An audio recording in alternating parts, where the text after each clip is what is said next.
Hey everybody, this is Chance from Aquascape. Today I'd like to show you how I go about planting aquatics that are grown via tissue culture and growing them immerse. It's a leaf. So, things you'll need, obviously, tissue culture plants. This is Hygrophila chai. What I'd like for everyone to do really quickly, here's a top shot. Get a little closer in there. So take a look at that. Nice liquidy, no gel. And then go on to AFA's website and look at the example. Yeah. Anyway, back to this. So, tissue cultures are grown in a sterilized environment in a growth regulating gel. It is an agar that is comprised of various sugars and other chemicals. I'm not educated in tissue culture, so I hope to learn soon. Bruce, the gentleman who owns the nursery that I lease space from, does know how to do tissue culture, and I do have a lab offered out to me, a little portable lab laminar flow thing that I could get my hands on, but time is the thing. So anyway, back to this. Planting and growing them immerse. You could plant these directly in your tank, they'll grow just fine. I haven't had any issues with Hygrophila chai in TC converting in an aquarium. I have some in an aquarium now from TC, doing just fine, no issues. But growing it immerse is, in my opinion, it grows a lot faster immerse. Especially any Hygrophila is going to grow a lot faster immerse. They take off, and that's, again, in my experience. If anybody else has different experience growing them submerged and they grow like weeds, you know, a lot of Hygrophila will grow like weeds submerged too. So I honestly prefer growing plants, aquatics and stuff like that, immerse for a bit, just to get the overall feel of them. So what I'm doing here, if you guys can see it, you can, cool. I am making little holes. These little holes are in my substrate mix that I will make a video about one day. I have to wait until A, I need to make more, which is soon, and B, when it's not going to be rainy. We have rain scheduled in our forecast for the next couple days, so can't really do it on a day that it rains because I gotta let it sit out and do its thing for a bit. So I need like a week and a half of dry. Anyway, so this is my soil mix. It's topped with Safety Zorb. I have my fertilizer that I use that I showed in addition in another video, the Not Osmocote. I basically just missed it until I see on the sides. If you look on the sides of the bin, you can see the water kind of running down the sides. I'm spraying my phone. I missed it until I see that the soil's wet. I don't want any pooling soil. You'll hear me say that every time I talk about growing the immersed aquatics. I don't want any pooling soil, pooling water on the soil. Pooling water leads to a whole bunch of troubles. I've explained it before, but yeah, it's just not good. The whole idea of this, the way I do it, is to grow them as they were, you know, growing immersed in the wild. Just full on, you know, low water table, but the water's there, but there's stems aren't actually covered in water, only root exposure to water. So just pop the top on them, pull it open, and just to show you, you can see that the water has gone all the way to the bottom there, so the soil's pretty well saturated. I don't want to oversaturate at this point, or, you know, get it to the point of that I like to have it saturated at this point, if that makes sense, because I'm going to add more water once I get the tissue culture plants actually situated in the bin here. Another thing, I guess I'll go over the supplies first. Sorry, this is all out of order. I'm still getting used to making these videos. They'll get better with time. So this is what I use as a lid. to keep humidity in. Again, I do grow everything already inside of a greenhouse, but the additional humidity kept in by this bin makes the transition and the rooting process, really, I mean, all I'm doing is letting the plants get rooted at that point, and then they grow on their own. But the bin helps a lot. I've had a lot more success using a top on it. As you saw when I'm converting the submerged aquatics, I use the seed trays with the lids. I use this method too for converting the submerged aquatics to Emerse, but I prefer the seed trays just because they're smaller, easier to move around, and then it forces me to move them out of there quicker. If I leave something in something like this, I've gotten it before where I make bins up like this, and I end up adding or converting like 4 or 5 species in one bin, and because it's a good footprint, I just let it go. And then next thing you know, you have like a massive jungle of plants all intertwined. So I kind of trying to control myself by using a smaller footprint to start the conversion process, and then move each individual plant up into this size. And then from this size, I go into the larger mason tub size. But we'll go into that again with more videos on how I convert stuff. But for now, we'll focus on the tissue culture. So this is supposed to be a gel, like I said. This is just liquid. It wasn't popped or anything. It wasn't exposed to high temps or anything like that either, I don't think, because it's been cool. So I'm not sure what happened, but the plants look all right. I'm not complaining. And honestly, this may save me time of having to clean the roots off, because tissue culture gel and cleaning the roots off is kind of a pain in the butt. So as you can see, they actually have really nice roots. So I know I gave it trouble for an appearance factor, but now that I see the roots on these, I'm really happy, because this is going to grow a lot easier than, say, if I got like a cup that's just a bunch of bare stems poking out with maybe a little hairs as roots growing. I mean, these even have like little subroots and such. So this is nice. I'm very happy with this. Well done. And these are ADA tissue cultures sold through AFA.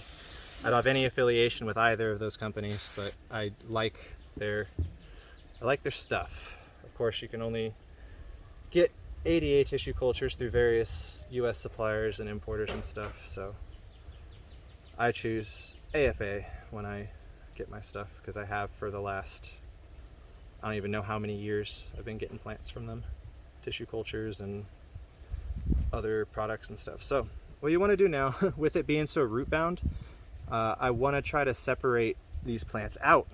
I have here my snips, and they're soaking in a solution that I use to sterilize my equipment, mainly because I use these snips and all my other snips for a lot of different things. I try to keep things dedicated to one greenhouse and everything like that, but I'm so neurodivergent ADHD that things wind up everywhere. So once you have the plant separated out, you can take snip, just find some of the bigger roots that are going across the bottom, and make a few cuts.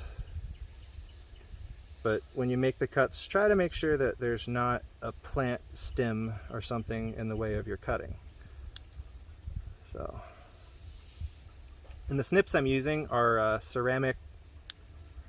Japanese ceramic shears. They're used primarily in bonsai and such, from what I've read online, where I ordered them from.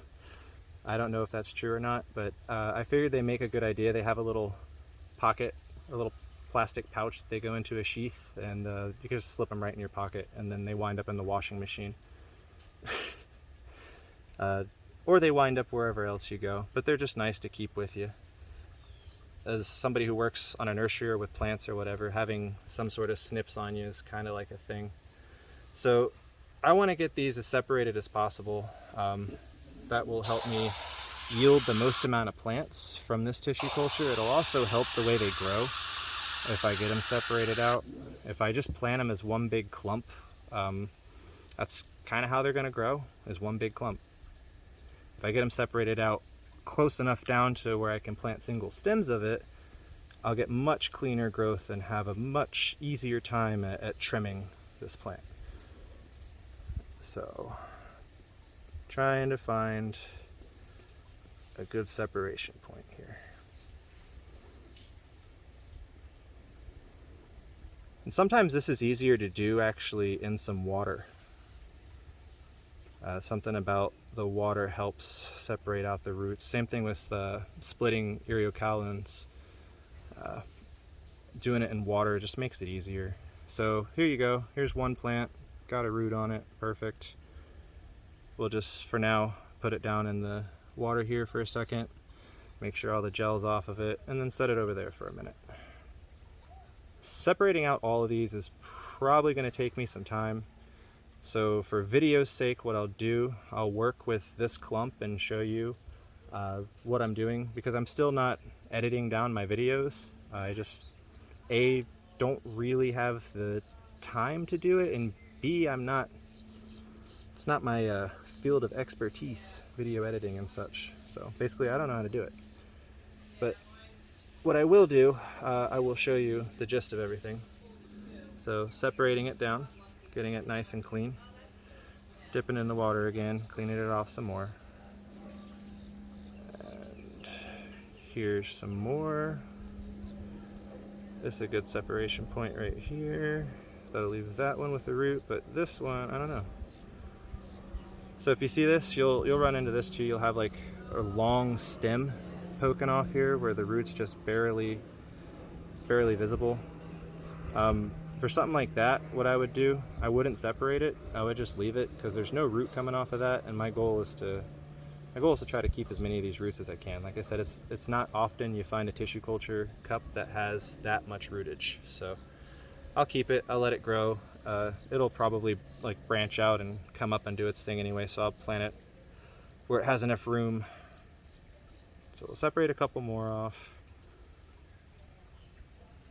Again, trying to get them as small as possible. And while I'm picking through here, any of the dead growth or whatever you may find, like there's some slimy brown stuff in here, I remove it.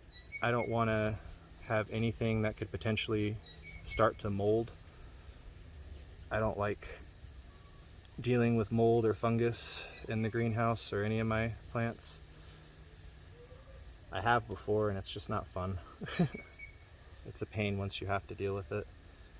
It draws other critters too, so it's best to do everything you can ahead of time to prevent that, which is why I sterilize my tools and stuff like that. It's all stuff I've learned from my mistakes or was taught by Bruce, who's been in the industry of growing plants for 60-something years. So I try to learn from other people as much as I can, but I always end up making my own mistakes too. So, but it's okay. So yeah, this is a funky one too. I don't really have a good spot to separate it.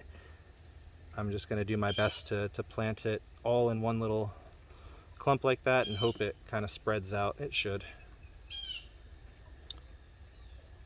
Again, I know I gave the first visual appearance of this tissue culture some issues, but this is one of the most healthy tissue culture cups I've ever had my hands on. I mean, there's a little bit of browning or whatever, but I mean, it's not bad at all. It comes right off, and it's not even hasn't affected the actual plant yet. So that's cool. I don't even know what that is actually. It feels like a husk of some sort. That's neat. I wonder if they took a piece of a plant that was in flower or something to start it, and that's the fruits. I bet you that's what it is. They probably the sample they probably tissue cultured this from was probably in flower or something. Still though, pretty cool.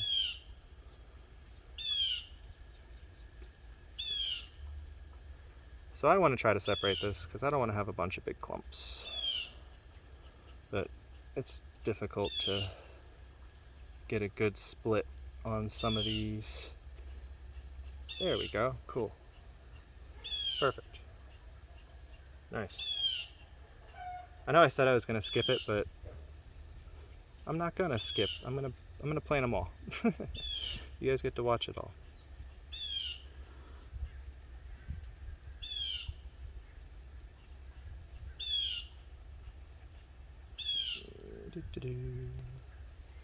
So again, another funky cluster here. Oh, cool. Just kind of keep playing with it and fiddling around and removing some of the roots and stuff like that that are excessive if you have excessive roots.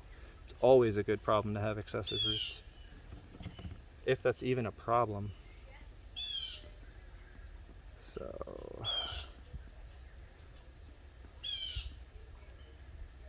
I think I can do this right here.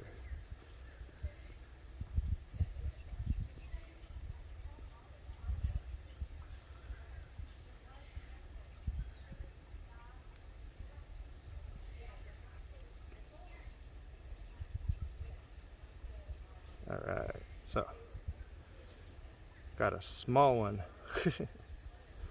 And we got some other ones going too. That's good. I just don't want to clump them all.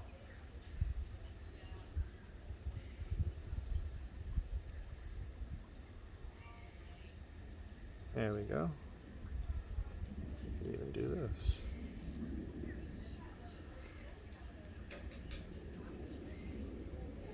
Perfect. So everything's separated. And the main reason why I wanted to wait, because I wanted to show you guys exactly what 1 cup of tissue culture can yield you if you split it up the right way. It is tedious, as you see, but it pays off. So we have 1, 2, 3, 4, 5, 6, 7, 8, 9, 10, 11, 12, 13, 14, 15 and a quarter plants that will do just fine. They all have great roots. They all look well as far as how they're grown in. So what we do now, I have some pin sets today because typically using my fingers and stuff like that with other plants, but with these, nah.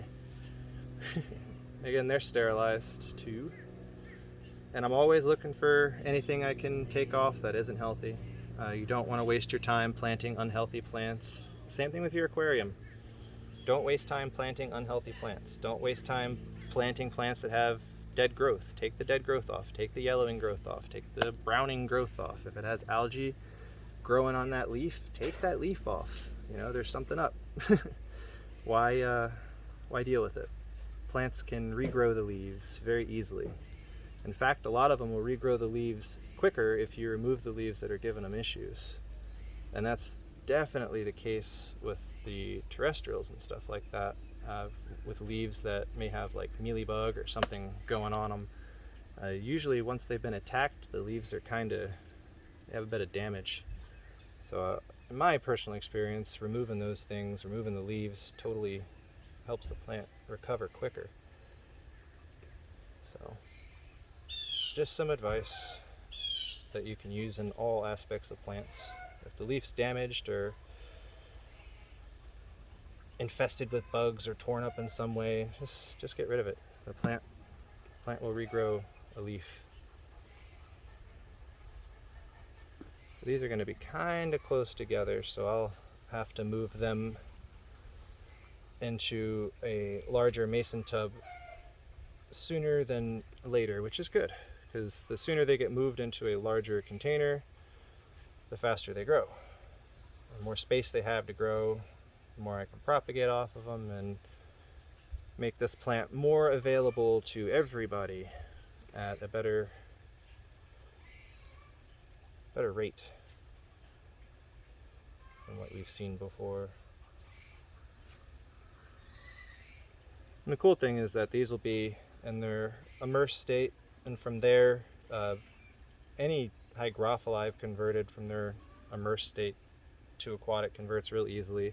And like I said, I didn't have any issues converting these to aquatic either.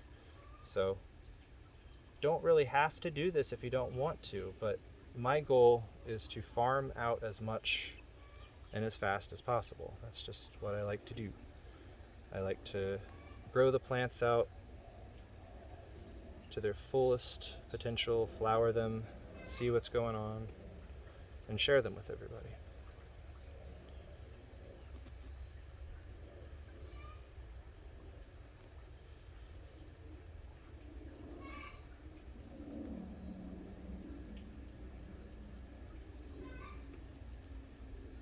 So if you guys haven't already, you're welcome to fast forward or speed play up. That's fine. Typically I just like rant when I do random miscellaneous things like this. And I gotta say, it's awkward talking to a phone. But I'll get used to it. It's less awkward than talking to myself, I guess, right?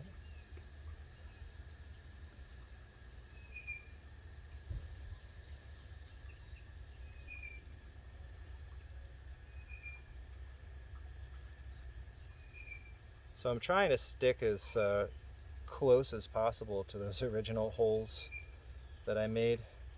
And that's mainly because I put those holes all the way to the bottom, and that's where the water kind of absorbed down in through. And I know that that made it all the way through the safety zorb. I've had times where I've gone and planted plants and the layer of safety zorb I used or whatever is too thick for some reason in an area, and it takes forever for the plant to get started, and I don't know, for a while I didn't know why, and then I uprooted it and I realized that it was just still trying to grow through the safety zorb. So if you notice slow growth and you're using capped soil like with safety zorb or anything else that is obviously doesn't have nutrients in it, and you have like slow growth going on, just check the roots and make sure that it's actually in the soil and not just stationed on top of the safety zorb. I'm going to plant this little thing too. Why not? It has roots. It may do its thing. And that's all of it.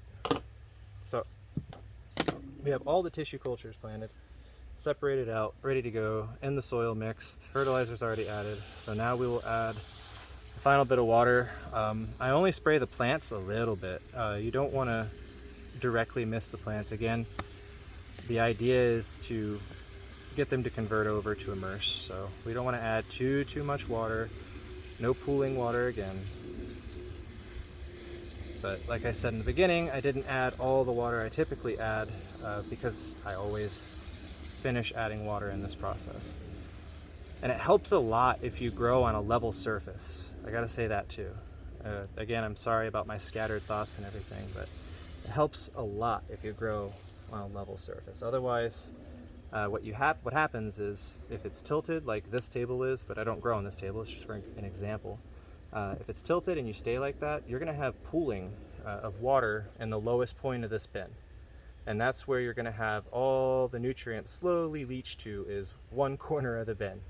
So you're gonna have one corner of the bin that's gonna have a completely different soil chemistry than the rest of your bin. So try to grow it on a level surface, water evenly, fertilize evenly, plant evenly, etc. Otherwise, you'll have uneven growth, or you'll have an area of the bin that'll go, what I call it septic or whatever. I'm not sure the proper term for it, but the soil just gets rotten and gross. It's not good. So level surfaces, no pooling water, and you'll be good. And for those of you that are growing in tubs at home, you can use the same method in little cups and just put the cups inside of a regular Tupperware or anything, plastic bin, whatever, and just fill the water up an inch or so, and then you can even fertilize directly into the water and clean the water out like you would an aquarium and all that stuff. So that's another great way to do it, and you're still keeping the dirt, the soil method. I have a lot of beliefs about the soil, and we'll go into that later as far as microbes and bacteria and all that fun stuff. So you're still keeping true to that, and also making it a little bit easier to manage your fertilization and how clean things are. So that's a great method for indoors. For outdoors, unfortunately, when I tried that, the reservoir bin turned into an algae festival. So I stick in just a solid soil outdoors. But yeah, so that's about it. As far as the water goes, it looks pretty evenly watered. Again, I'll show you. You can see how there's just like that little, where am I? Here we are. So you'll see like there's just that little bit of white there. What that is soil that's still yet to get touched by water. So I'll make sure that around the bin, most of that's gone. So I do need a little bit more water. That's why I check. Once I see that the soil is well saturated but not pooling, yeah, okay, good. I will just take it into the greenhouse. I'll set it down, cap it like this, flip up the handle of the lid to give it ventilation, or cut a hole in the lid to give it ventilation if the handles break off. My bins, these are all reused, so I don't have many handles left, but it's a great idea. Lance mentioned that the other day, one of my buddies, so thank you. But yeah, and there you have it, just like that. Hygrophila Araguaea, or Hygrophila Lancea Araguaea chai is what they're trying to say, but we'll see. I'll flower it. I have some Emerse now, but for some reason it didn't flower this go around. I had some issues as far as moving it and stuff like that when I was moving my greenhouse to the larger location, so it happens, but now I got plenty going now, and we'll see. Alright guys, hope I didn't ramble too much, and I hope you got something out of the video. Very simple process on how I plant tissue culture plants. Again, just make sure you, if you're using tools or anything like that, make sure they're sterile and you're not spreading things around. You know, you're trying to prevent things from molding or rotting. Another key takeaway, make sure you have airflow. You know, gaseous exchange, just like in an aquarium, is important for these plants. If you have stagnant, you know, air over these things and there's no way for air to escape or have any kind of exchange, you're going to have rot. It's even good in my greenhouse, I use fans just to keep airflow over the soil and stuff like that. And the first few weeks of this thing being covered isn't going to hurt it, but once it opens up, the plants become much more happy. So airflow is key, and no pooling water. So that's it. Key takeaways. I hope you guys liked it. Please don't forget to like, subscribe, and share these videos. I hope you guys enjoyed it. Have a good one. Bye.